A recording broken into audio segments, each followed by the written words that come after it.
What if I told you about a basketball player so talented, so unstoppable, that some believed he could rival Michael Jordan?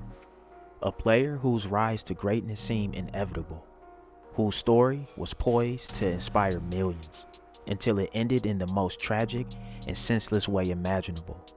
His name was Benji Wilson, and this is the story of how the brightest star in Chicago basketball was extinguished far too soon.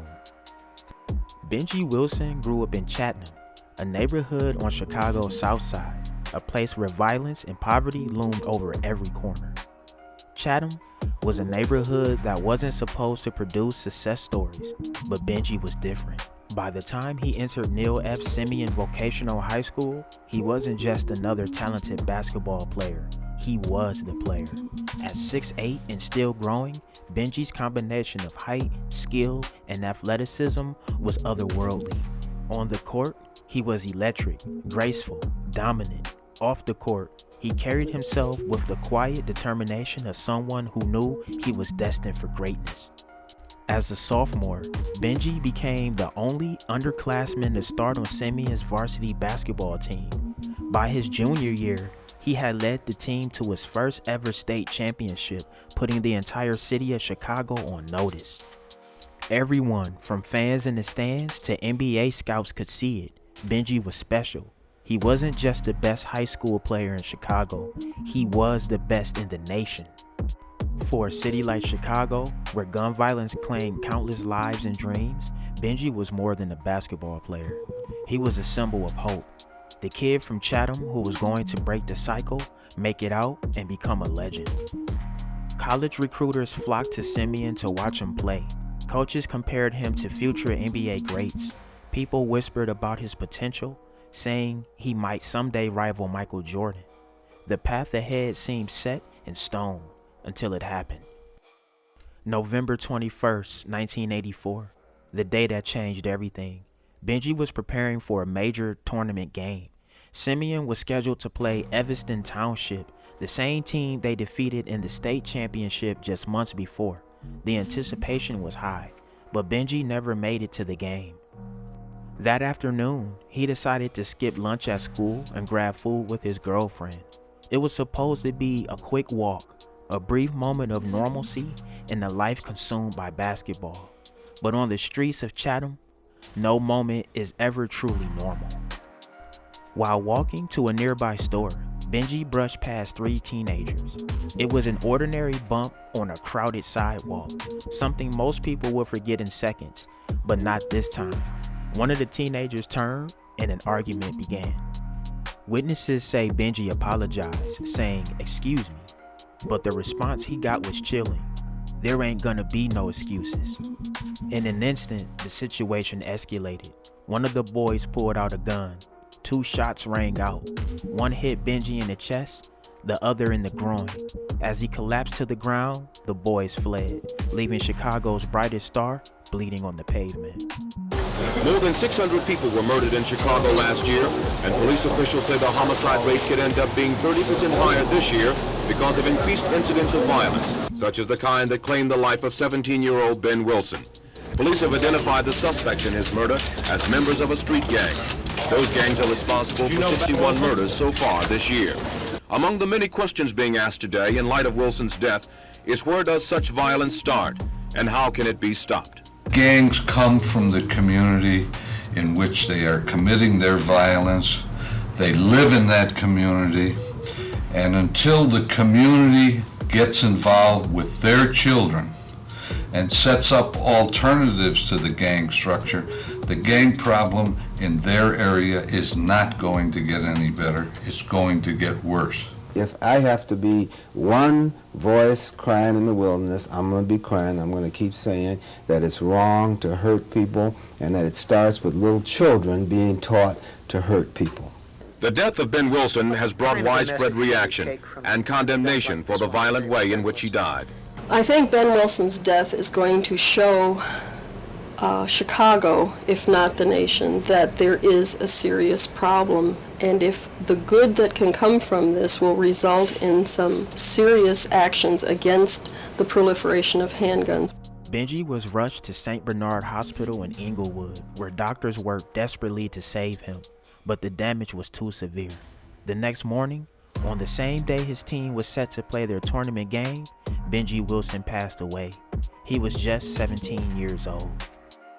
The news of Benji's death sent shockwaves through Chicago. How could this happen? How could a boy with so much promise, so much talent, be taken in such a senseless act of violence? The grief was overwhelming. At his school, a memorial service was held in the gym where Benji had dazzled so many. 10,000 people came to say goodbye. 10,000 hearts broke for the boy who was supposed to escape the cycle of violence, who was supposed to become a star. His father represented the family as the casket was opened in the gymnasium where Ben Wilson had struggled to become the nation's premier high school basketball player. His brothers and his mother will take over the vigil shortly. Hundreds of mourners, friends, schoolmates, people who did not know him but knew only of him, waited in a line that stretched the length of the building and for a city block beyond. There were flowers sent by college basketball teams, Northwestern and Indiana, high school competitors, Hyde Park and Crane. Flowers from people as varied as a fire department engine team, number 46, the teachers union, the mayor. The mayor himself came. He spoke to Ben's father briefly, but said nothing publicly. The mayor will speak at the funeral tomorrow. Standing beside Ben's father was 16-year-old Tony Jones, almost a brother to Ben, who became close to the superstar years ago through basketball. I'm just trying to help the family and do whatever I can right now and be a brother to the two younger brothers, Jeff and Anthony. And I feel that I can, hold on that road until they can understand what has happened. Can you understand?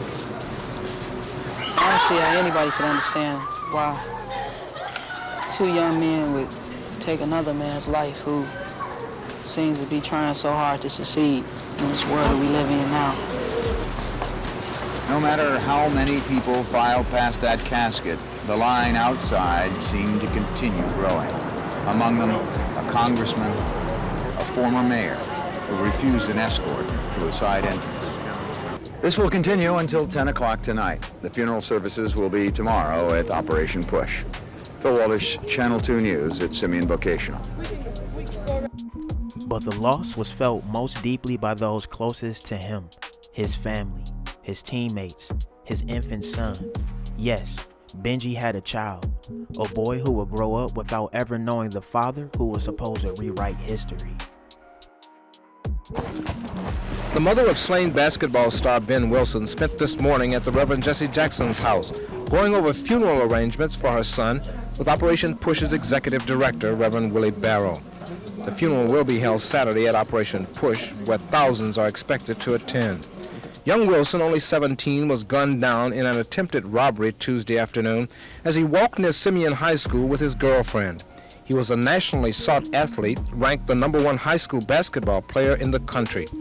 Arrested and charged with his murder are 15-year-old Omar Dixon and 16-year-old William Moore, who attend nearby Calumet High School. Police say Moore shot Wilson after he, Dixon, and another youth had bumped into Wilson on the sidewalk.